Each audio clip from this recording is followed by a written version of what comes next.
ассалому алайкум дӯстон, хуш омадед ба шабакаи мо. дар навори имрӯза оиди тозатарин ва муҳимтарин хабарҳо аз ҷаҳони ММА гап мезанем. шумо бошад моро бо лайк ва комментариҳои худ дастгирӣ кунед. мо бошад наворро оғоз мекунем. доруҳое ки айни замон шумо дида истодаед доруҳои гиёҳии босифат аз ширкати шифофармо мебошад, ки шумо имконият доред ки ҳамаи ин доруҳоро бо нархи арзон дастрас кунед.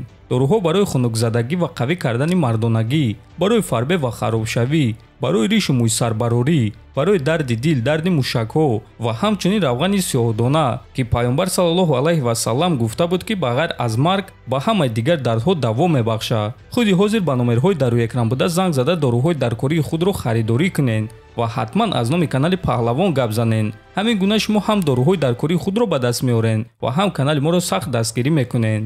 чемпиони вазни ним вазнин UFC Алекс Перейра гуфт ки барои чӣ UFC ба Магомед Анкалаев муҳорибаи унвонӣ надода истодаанд.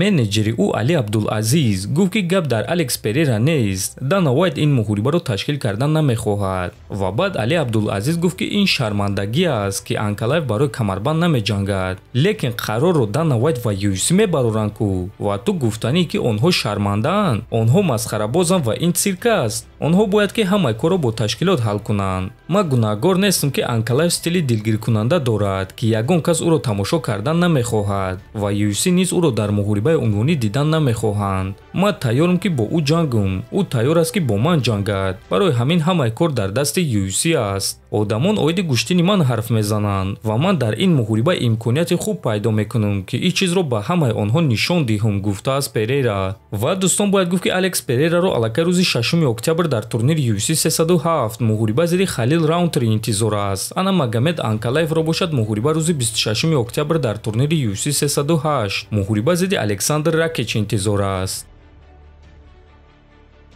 чемпиони вазни 61 килограмми UFC Мераб Двалишвили эълон карда гуфт ки Умар Нурмагомедовро мешиканам ва Умар бошад ба ӯ ҷавоб дод. биёед оғоз мекунем аз суханҳои Двалишвили. ма Пётр Янро ба осонӣ шикаст додам. ма Генри Сейхудоро дар дастонам ба монанди кӯдак бардоштам. ма Шон Омелиро падарвор буса кардам. аммо Умарро ман мешиканам. агар ки UFC ӯро рақиби навбатии ман монанд, навиштааст Двалишвили. ва Умар дар ҷавоб чунин суханҳо навишт. ягон гуна агар нест, танҳо як довталаб аст ва ин манам. ту чемпион шудӣ танҳо ба он хотире ки 2 маротиба муҳориба зидди манро қабул накардӣ. бо ҳамин сабаб дар рӯйхати муҳорибаҳои ман ҷанговарон аз топ 10 нестанд. ту ва ба монанди тубаринҳо муҳориба зидди маро қабул накардед, навиштааст Нурмагомедов. ва дӯстон, чӣ гуна ки мебинем бадбинӣ байни онҳо зиёд шуда истодааст ва аз рӯи суханони Али Абдулазиз Умар Нурмагомедов расман довталаб барои камарбанди Мераб шуд. акнун интизори анонси ин муҳориба мешавем.